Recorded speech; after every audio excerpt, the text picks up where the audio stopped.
चंद्रमोहन जी, वो तो ये भी कहते हैं कि आपने तो दिया ही दिया, साथ में आपने गठबंधन भी उनसे कर लिया जिन्होंने 2014 से पहले दिल्ली में सरकार बनने से पहले 101 से ज्यादा संपत्तियां वक्फ को दे दी जिससे कि आपको उनका वोट मिल सके।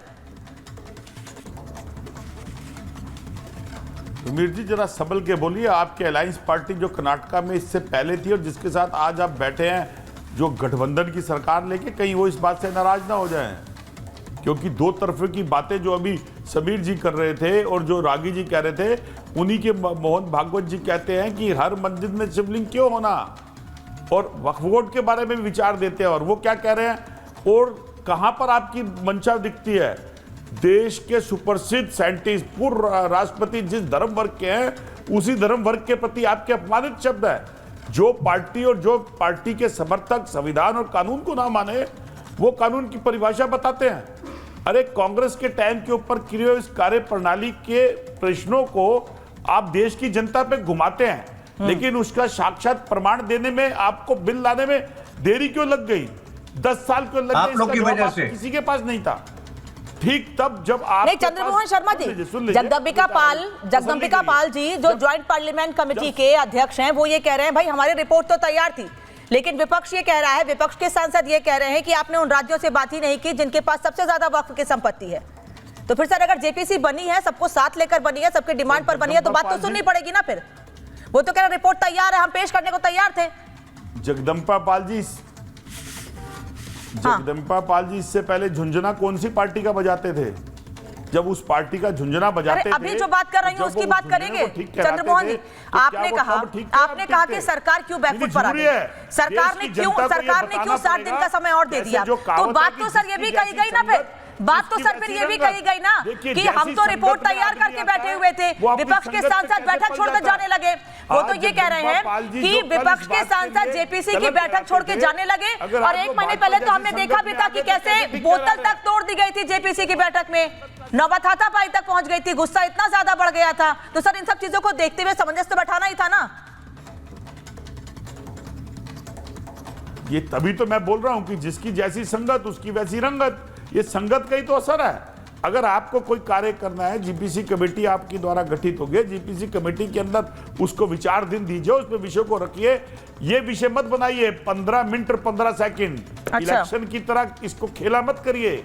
तो 15 मिनट और नहीं तो फिर 15 मिनट का डायलॉग भी किसका था? फिर तो ये संगीत जी वही बात हो गई, अपनी ही बात को सही ठहराना है, अपनी ही बात को सही ठहराना है।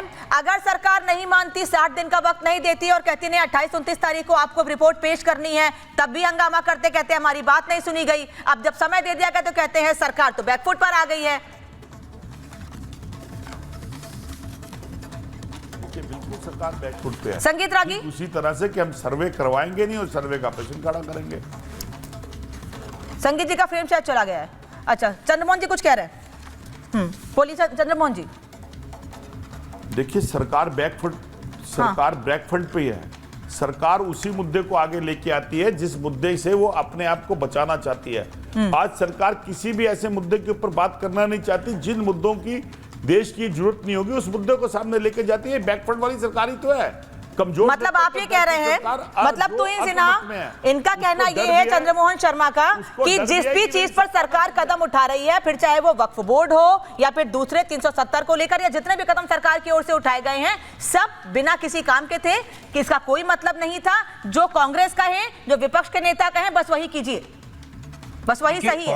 कांग्रेस जो है लोगों की कांग्रेस को कोई वास्ता नहीं है, लोगों के पल्स जो कहते हैं ना, जनता की पल्स से उनको कोई वास्ता नहीं है। यही कारण है कि महाराष्ट्र में, हरियाणा में इतना बुरा हार इतना बुरा हार का सामना करना पड़ा। अगर ये 370 को कह रहे हैं कि 370 को हटाने की कोई आवश्यकता नहीं थी, अगर सीएए की कोई आवश्यकता नहीं थी, अगर आगे जाकर हम यूसीसी भी लाने वाले हैं, तैयार हो जाइए। अभी यहाँ हम थमेंगे नहीं, वक्त हटाएंगे, यूसीसी लाएंगे और भी बहुत सारे काम होंगे जिससे कांग्रेस किसी प्रकार से निरस्त होती जाएगी। अगर आप जो है उलेमा के साथ बैठना चाहे, उलेमा के डिमांड की बात ना करना चाहे, 10% रिजर्वेशन देना चाहे, वो साथ में बोलेंगे नहीं समझ आएगा। सैयद जवाद, कांग्रेस आज सैयद जवाद, अब मुझे लगता है कुछ तथ्यों पर बात करेंगे आप। आज की मुस्लिम सैयद जवाद, मुझे लगता है आप तो कुछ फैक्ट्स पर बात कर लेंगे आप।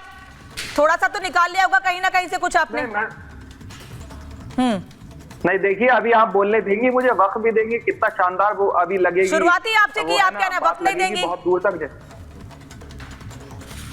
नहीं, आप तो ज़हीन पत्रकार हैं, बड़ी पत्रकार हैं, आप तो लोगों को वक्त भी देती हैं बोलने के लिए। दूसरी बात कह दूं, अभी आपने देखा होगा, अभी मैं पूछ ले ट्विंक सिन्हा जी, ये बता दीजिए अभी जो वक्फ बोर्ड के चेयरमैन बनाए गए हैं गुजरात के, वो कौन साहब हैं? नाम बताएंगे आप मुझे उनका? गुजरात सरकार ने वक्फ बोर्ड का चेयरमैन नियुक्त करा है, बताइए किसको नियुक्त करा है? किसके वो जो है माउथ पीस है इस वक्त? आप बताइए, नाम बताइए। जिस पे सवाल पूछ रही हूँ उस पे कोई बात नहीं कर रहे हैं। आप बता दीजिए। सैयदाबाद फिर आप कहेंगे बोलने नहीं देती हूँ। मेरा आज का सवाल सिर्फ और सिर्फ वाराणसी पर है। मेरा आज का सवाल सिर्फ इतना है कि एक तरफ समय बढ़ाया गया जेपीसी का, वहीं दूसरी तरफ वक्फ बोर्ड ने एक और दावा कर दिया कॉलेज के ऊपर, जो कि 115 साल पुराना है। कैसे? और वो कॉलेज वो है जो 1909 में बना है, और वक्फ बोर्ड कब अस्तित्व में आया है? 1954 में। दोबारा ये सवाल पूछ रही हूं मैं, बाकायदा सवाल बताकर। अब इस पर जवाब नहीं देंगे आप? हो गया सवाल हो गया, आप जवाब सुनिए। वक्फ बोर्ड बना है 1954 में, लेकिन वक्फ जो है ना वो बहुत वक्त पहले बन चुका था। वक्त में जमीनें, मस्जिदें, प्रॉपर्टी दान दी जाती थी, लेकिन फिर मेरी बात को घुमा रहे हैं आप। आपने ये तो स्वीकार कर लिया कि 1954 में वक्फ बना है, लेकिन 1909 में कॉलेज का गठन हुआ है, कॉलेज अस्तित्व में आया है, तो वो कॉलेज वक्फ का कैसे हो गया वो जमीन?